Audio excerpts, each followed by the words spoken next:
Sebelum leg kedua, Luis Enrique yakin bisa membalaskan kekalahan atas Dortmund di Signal Iduna Park. Enrique punya rencana, tapi tetap Dortmund yang menentukan. Jangankan membalikkan keadaan, menang pun PSG dan Enrique tak mampu. Sundulan Mats Hummels lewat skema bola mati membenamkan PSG di hadapan pendukungnya sendiri. Skor 1-0 membawa Dortmund menang dan PSG terjengkang. Di Borusan menyelamatkan muka Jerman di UCL. Tidak hanya itu, Edin Terzic juga menjadi sosok pelatih yang akhirnya tak bikin Jerman malu. Seperti apa sosok pelatih yang satu ini? Kuy kita bahas. Namun sebelum itu jangan lupa subscribe dan nyalakan loncengnya agar tak ketinggalan video terbaru dari Starting 11 Story.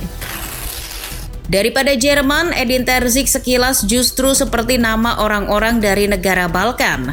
Memang benar, Terzic adalah keturunan Yugoslavia. Orang tuanya adalah orang Yugoslavia yang pindah ke Jerman. Ketika menetap di Jerman, Terzic lahir pada 30 Oktober 1982. Ia lahir dan dibesarkan di kota Menden, sekitar setengah jam perjalanan dari Dortmund. Meskipun kota, Menden lebih cocok disebut pedesaan karena lokasinya masih asri. Terzic tidak memulai karirnya sebagai pemain. Masa mudanya dihabiskan untuk belajar di Universitas Ruhr di Bochum. Membutuhkan waktu sekitar setengah babak pertandingan sepak bola untuk bepergian dari Menden ke Universitas Ruhr di Bochum. Ia mengambil studi keilmuan olahraga di sana. Namun, hidup sebagai imigran serba sulit. Orang tua Terzic tak punya ketahanan ekonomi yang baik, sehingga ia pun mesti mencari uang sendiri untuk membiayai kuliahnya. Di titik itu Terzic memutuskan bermain sepak bola. Seorang yang masa mudanya memilih menjadi penyerang ini bermain di level semi-profesional di Liga Regional. Ia bergabung dengan klub Westfalia Herne di Liga tingkat keempat di Jerman. Itu sekitar tahun 2004. Selama merumput di liga semi-profesional, perjumpaan Terzic di dunia kepelatihan juga dimulai. Selain sang kekasih, lapangan mempertemukannya dengan pelatih timnas Jerman U20 saat ini, Hannes Wolf. Kala itu, Wolf sudah menjadi pelatih pemain di klub SGE RXT yang juga bermain di level semi-profesional. Kelak, Wolf dan Terzic ini akan menjadi bagian kepelatihan Dortmund. Setelah lulus dari universitas, Terzic mengambil lisensi kepelatihan UEFA A. Ia lalu bertemu kepala pencari bakat Borussia Dortmund, Sven Mislintat. Mislintat menelponnya dan menawari pekerjaan. Terzic pun memutuskan berhenti menjadi pemain tahun 2010 dan menerima tawaran untuk menjadi staf scouting di Borussia Dortmund. Terzic terbilang beruntung bisa menjadi bagian Dortmund pada tahun 2010. Waktu itu di Borusan sudah dilatih Jurgen Klopp. Mantan pelatih Mainz itu menukangi Dortmund sejak 2008. Berada dekat dengan Klopp adalah kesempatan emas yang dimanfaatkan Terzic. Apalagi ia bekerja sebagai scouting. Terzic perlahan bisa mempelajari bagaimana Klopp membangun skuad. Mulai saat itu Terzic juga menggodok kemampuannya sendiri. Ia menggabungkan perannya sebagai pencari bakat dan seorang asisten pelatih. Ya, selain pencari bakat, Terzic juga membantu rekannya Hannes Wolf yang kala itu ditunjuk sebagai pelatih Dortmund U19. Menariknya, Terzic tidak hanya membantu Wolf di level U19, kolaborasi keduanya berlanjut di Borussia Dortmund 2 dan tim U17. Namun selama menjadi asisten Wolf, ia tidak melepas pekerjaannya sebagai pemandu bakat. Terzic seorang Yellow Wall, sebutan fans Dortmund, yang beruntung bisa bekerja di klub yang ia cintai. Saat masih bekerja sebagai asisten pelatih Wolf dan pemandu bakat, Terzic tidak meninggalkan kewajiban seorang fans. Ia tetap menonton pertandingan di Borusan. Bukan dari bench atau tempat khusus, melainkan dari tribun bersama para Yellow Wall. Foto yang banyak beredar di media sosial hari itu terjadi tahun 2012. Saat itu Terzic turut menjadi saksi Dortmund asuhan Jurgen Klopp memenangkan gelar Bundesliga untuk kedua kalinya secara beruntun. Bayangkan sedikit banyak ada andilnya di kemenangan itu. Tapi Terzic tetap menyaksikan Dortmund dari tribun.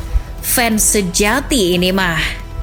Tahun 2013 setelah lama menjadi asisten Wolf, Dortmund memintanya untuk menjadi pelatih tim muda.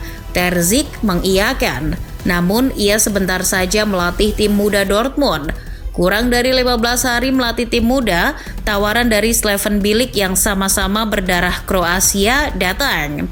Pertemuan Terzic dan Bilic sebenarnya terjadi kala ia masih jadi pencari bakat Dortmund. Sekitar tahun 2012 di sebuah makan malam dalam misi pencarian bakat, Terzic bertemu seorang agen. Agen itu bilang akan memperkenalkan Terzic kepada saudaranya. Ternyata saudara si agen ini adalah Slaven Bilic, pelatih timnas Kroasia kala itu. Bilic setengah memaksa mengundangnya untuk menghadiri salah satu laga Kroasia sebelum Euro 2012. Keduanya pun bertemu. Lalu ketika Bilic mendapat tawaran melatih klub Turki Besiktas tahun 2013, ia menghubungi Terzic lagi, menawarkan untuk bergabung. Barangkali karena merasa cocok dengan Bilic, ia menerima ajakan tersebut.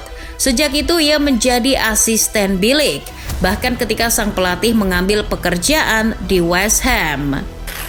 Terzic belajar banyak metode dari Bilic, terutama langkah dalam melewati masa-masa sulit. Nah, tahun 2018 Dortmund memanggilnya pulang. Ia pun kembali ke Dortmund dan lagi-lagi menjadi asisten. Kali ini mengasisteni Lucien Favre. Namun sang pelatih dipecat sebelum musim 2020-2021 selesai. Terzic pun ditunjuk menjadi manajer sementara sampai musim tuntas. Tentu ini kesempatan yang tak boleh dilewatkannya. Terzic pun seketika merevitalisasi Dortmund. Gaya manajemen dan emosinya yang sangat Dortmund sekali memudahkannya mengelola pemain. Erling Haaland, Jadon Sancho, hingga Marco Reus menunjukkan potensi terbaik. Terzic membawa harmonisasi di ruang ganti dan dalam sekejap, di Borussen menjadi lebih baik. Meskipun bukan musim penuhnya, tapi Terzic menutup musim itu dengan gelar di FB Pokal. Meraih gelar di FB Pokal tak membuat manajemen terkesan. Rencananya Terzic hanya akan dijadikan pelatih sementara hingga akhir musim. Pihak Dortmund lebih memilih Marco Reus pada tahun 2021-2022.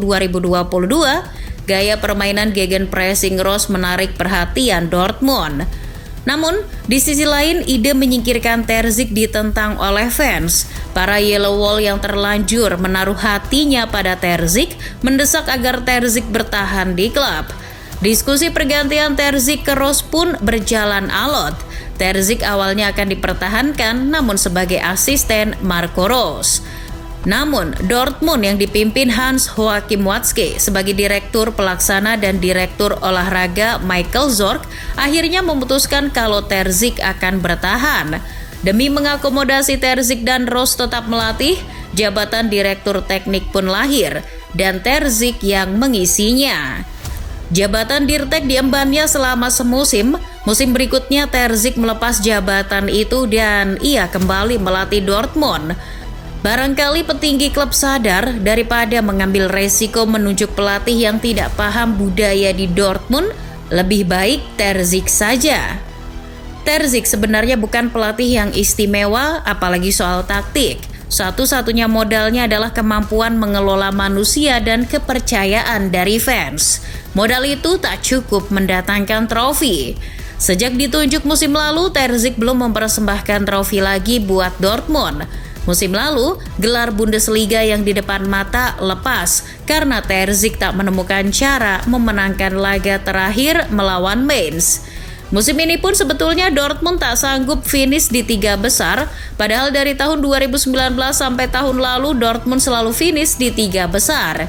Uniknya, kalau tidak bisa menyebutnya lucu, tiba-tiba Dortmund asuhan Terzic melaju ke final UCL musim 2023-2024. Sesuatu yang tidak bisa dilakukan Dortmund selama 1 dasawarsa lebih. Jerman pun bukan cuma menempatkan wakilnya di final UCL, tapi juga pelatih. Sejak 2018, hanya di musim 2022-2023 saja tidak ada pelatih Jerman di final UCL.